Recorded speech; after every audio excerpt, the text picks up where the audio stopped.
আমরা জানি আল্লাহ তাআলা আমাদের সৃষ্টি করেছেন, তাকে কেউ সৃষ্টি করেনি। আমি আল্লাহ তাআলার একত্ববাদের সম্পূর্ণ বিশ্বাসী, কিন্তু মাঝে মধ্যে আমার মনে প্রশ্ন উদয় হয় যে আল্লাহ তাআলা আসলে কিভাবে এসেছেন, নাউজুবিল্লাহ।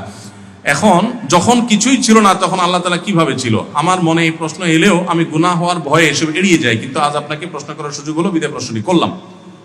ভাইরা আমার, এটা নাস্তিকদের অত্যন্ত প্রিয় একটা প্রশ্ন।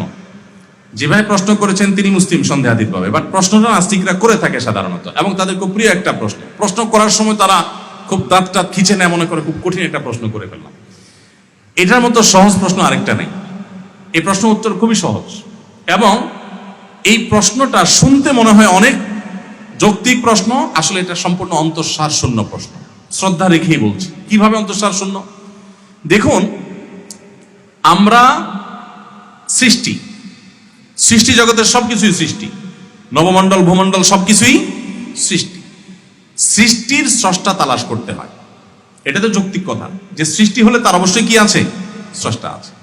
কিন্তু যিনি স্রষ্টা, তার জন্য যদি আপনি আবার স্রষ্টা তালাশ করেন, তাহলে তিনিও তো সৃষ্টি হলেন। আপনি আল্লাহকে আপনার কাতারে এনে এরপর আপনি চিন্তা করতেছেন আমাকে তো আল্লাহ বানাইছে, তাহলে আল্লাহকে কে বানাইলো? নাউজুবিল্লাহ। আপনার প্রশ্নের গোড়ায় গলদ আছে। অর্থাৎ আল্লাহ সুবহানাহু ওয়া তাআলা সম্পর্কে আপনি ধারণা করে নিয়েছেন তিনি সৃষ্টি। যদি তর্কের খাতিরে আপনার প্রশ্নটা আমি ইতিবাচকভাবে অ্যাকসেপ্ট করেও নেই এবং ওইভাবে ভাবি যে আল্লাহর আবার কে সৃষ্টিকর্তা আছে, তাহলে তার আবার সৃষ্টিকর্তা খুঁজতে হবে না? তার আবার খুঁজতে হবে না? এভাবে গিয়ে কোথাও গিয়ে তো থামতে হবে আমাদেরকে। তো সেটাই আল্লাহ রাব্বুল আলামিন, এটাই বরং যৌক্তিক। বরং আল্লাহ সুবহানাহু ওয়া তাআলার স্রষ্টা চিন্তা করা বা স্রষ্টা হতে পারে এটার কল্পনা করাটা হলো আল্লাহ সম্পর্কে ধারণা ভুল থাকা। আমি আল্লাহকে সৃষ্টি ধরে নিয়ে আমি এই চিন্তা করছি। আপনি প্রশ্ন করছেন এরকম যে স্রষ্টার সৃষ্টিকর্তাকে, প্রশ্নের মধ্যেই ভুল আছে। যিনি স্রষ্টা তার আবার সৃষ্টিকর্তা থাকবে করতে, তাহলে তিনি স্রষ্টা হলেন কিভাবে? তিনি তো মহান স্রষ্টা হতে পারেন না যদি তার আবার সৃষ্টিকর্তা থাকে। তাহলে স্রষ্টার সৃষ্টিকর্তাকে এই প্রশ্নের ভাষাতেই বোঝা আছে প্রশ্নটাতে কি আছে? ভুল আছে। তারপরও এ ধরনের মনে প্রশ্ন আসাটা অস্বাভাবিক না। একটা প্রশ্ন আসছে এবং প্রায় সময় অনেকে বলেন যে আল্লাহ সম্পর্কে মনের মধ্যে বাজে চিন্তা আসে। ইন্টারেস্টিং একটা প্রশ্ন। অনেকে বলে যে আল্লাহ সম্পর্কে বাজে কথা মুখ দিয়ে আসে, মনের মধ্যে চিন্তা আসে। নবী করিম সাল্লাল্লাহু আলাইহি ওয়াসাল্লামকে ঠিক এরকম একটা কথা বলার পর একজনে তিনি বলেছেন, দেখো তোমার মনে আল্লাহ সম্পর্কে বাজে চিন্তা আসলে তুমি সাথে সাথে খুশি হয়ে আল্লাহর কৃতজ্ঞতা আদায় করবা।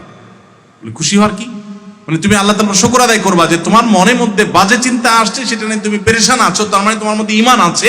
যেই ঘরে সম্পদ আছে সেখানে চোর আসে, তুমি ঈমানদার দেখে তোমার মনে এই চিন্তা আসছে। যার আল্লাহর প্রতি বিশ্বাস নেই তার মনে কখনো চিন্তা আসেই না। শয়তান তোমার ঈমানটাকে হরণ করতে চাচ্ছে। তুমি এই সময় কি করবে? নবী সাল্লাল্লাহু আলাইহি ওয়াসাল্লাম কিছু শেখানো সুন্নাহ আছে। বাম দিকে প্রতীকী থুতু নিক্ষেপ করা। প্রতীকী, ওই যে শুয়ের আগে যে পরিমাণ পানি থাকে এরকম বাম দিকে থুতু, কারণ বাম দিক থেকে শয়তান মানুষকে এই সমস্ত চিন্তাগুলো মানুষের ভিতরে অ্যাডাপ্ট করে। সেই সাথে আল্লাহর কাছে একটা 3 বাক্যের বা 4 বাক্যের একটা দোয়া পড়া, আমানতু বিল্লাহি ওয়া রাসূলি। আমানতু বিল্লাহি ওয়া রাসূলি, আমি আল্লাহর প্রতি ঈমান এনেছি এবং রাসূলের প্রতি ঈমান এনেছি। ইনশাআল্লাহ বিদিনিল্লাহ এই জাতীয় মনের শয়তানি জল্পনা দূর হবে।